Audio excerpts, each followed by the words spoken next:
ஜனநாயகன் திரைப்பட வழக்கு Madras high court update. வணக்கம், இது உங்கள் செய்தி சேனல். ஜனநாயகன் திரைப்படத்தின் ரிலீஸ் தொடர்பான வழக்கில் இன்று மெட்ராஸ் உயர்நீதிமன்றத்தில் முக்கியமான விசாரணை நடைபெற்றுள்ளது. இந்த வழக்கு தொடர்பாக தலைமை நீதிபதி மகேந்திர மோகன் ஸ்ரீவஸ்தவா மற்றும் நீதிபதி ஜி. அருள்முருகன் ஆகியோர் அமர்ந்திருந்த இரட்டை நீதிபதி பெஞ்ச் சுமார் மதியம் 12:30 மணியிலிருந்து மாலை வரை நீண்ட நேரம் விசாரணை நடத்தியுள்ளது.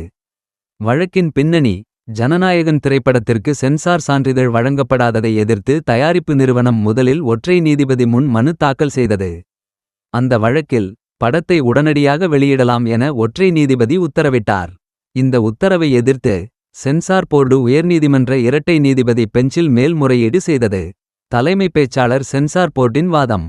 விசாரணையின் போது சென்சார் போர்டு தரப்பில் முன்வைக்கப்பட்ட முக்கிய வாதங்கள்: தயாரிப்பாளர் கோரியது சான்றிதழ் மட்டுமே. ஆனால் ஒற்றை நீதிபதி ரிவிஷன் கமிட்டிக்கு அனுப்பிய உத்தரவை ரத்து செய்தது அதிகார வரம்பை மீறியது.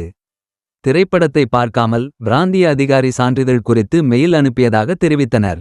திரைப்படம் தொடர்பாக புகார் வந்ததன் அடிப்படையில் மும்பையில் உள்ள சென்சார் போர்டு தலைவர் படத்தை ஹோல் செய்ய உத்தரவிட்டதாக கூறினர்.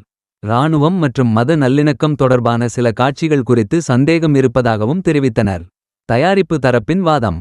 இதற்கு பதிலளித்த ஜனநாயகன் தயாரிப்பு தரப்பு வழக்கறிஞர், ஒற்றை நீதிபதி அனைத்து தரப்புகளையும் கேட்ட பிறகே உத்தரவு பிறப்பித்தார். அந்த தீர்ப்பை அவமதிக்க முடியாது என்றார். சென்சார் போர்டு அனுப்பிய மெயிலில் போர்டின் வழிகாட்டுதலின் படி என்றே குறிப்பிடப்பட்டுள்ளதால் தலைவர் அனுமதியில்லாமல் அனுப்பப்பட்ட மெயில் அல்ல என வாதிட்டார். படத்தை பார்த்த குழுவில் பெரும்பாலானோர் எந்த பிரச்சனையும் கூறவில்லை. ஒருவரே பல நாட்கள் கழித்து புகார் அளித்திருப்பது நியாயமல்ல என்றும் தெரிவித்தார்.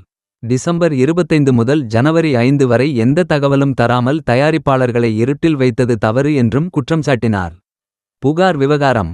இந்த வழக்கில் முக்கிய திருப்பமாக நீதிபதிகள் புகார் எங்கே என்று சென்சார் போர்டிடம் கேட்டபோது அந்த புகார் நீதிமன்றத்திலும் சமர்ப்பிக்கப்படவில்லை மற்றும் அது உள்தொடர்பு என தெரிவிக்கப்பட்டது.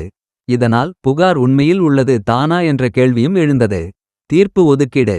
இரு தரப்பின் வாதங்களையும் கேட்ட பிறகு நீதிபதிகள் ஆர்டர் ரிசர்வ் என அறிவித்து தீர்ப்பை பின்னர் அறிவிப்பதாக தெரிவித்துள்ளனர்.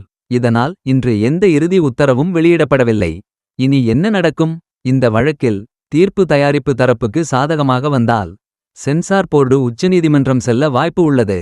சென்சார் போர்டுக்கு சாதகமாக வந்தால் தயாரிப்பு நிறுவனம் உச்சநீதிமன்றத்தை அணுகலாம். அதனால் இந்த விவகாரம் இன்னும் முடிவுக்கு வரவில்லை. ரிலீஸ் எப்போது? சட்ட வட்டாரங்கள் தெரிவிப்பதாவது: இந்த வழக்கின் போக்கை பார்த்தால் பிப்ரவரி மாத இறுதிக்குள் ஜனநாயகன் திரைப்படம் வெளியாகும் வாய்ப்பு அதிகம் என எதிர்பார்க்கப்படுகிறது. முடிவு: ஜனநாயகன் திரைப்படத்தின் ரிலீஸ் விவகாரத்தில் இன்று நடைபெற்ற விசாரணை ஒரு முக்கிய கட்டமாக பார்க்கப்படுகிறது. இறுதி தீர்ப்பு வெளியாகும் தேதியை நீதிமன்றம் விரைவில் அறிவிக்க உள்ளது. மேலும் அப்டேட்களுக்கு எங்கள் செய்தி சேனலை தொடர்ந்து பாருங்கள்.